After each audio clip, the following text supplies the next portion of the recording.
বাঙালি জাতির ইতিহাস হাজার বছরের, কিন্তু এই হাজার বছরের জাতিকে একটি জাতি রাষ্ট্রে পরিণত করার পূর্ণ কৃতিত্ব কিন্তু বঙ্গবন্ধুর।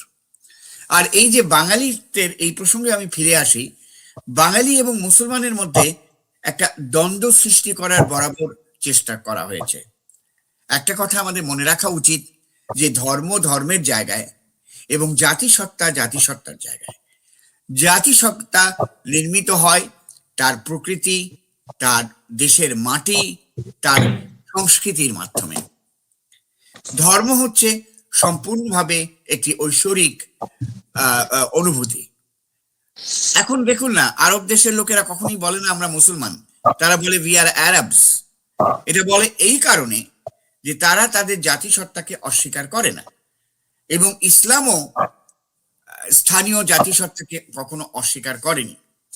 দুর্ভাগ্যবশত ভারতীয় উপমহাদেশে এটা লক্ষ্য করা গেছে, যখন ধর্মীয় রাজনীতি ব্রিটিশরা যখন চলে যায় কিংবা যাওয়ার প্রস্তুতি নিচ্ছে, তখন ধর্মভিত্তিক রাজনীতি একটা প্রাধান্য বিস্তার করে, এবং এক্ষেত্রে হিন্দু এবং মুসলমান উভয়েরই কিন্তু নেতিবাচক ভূমিকা আছে।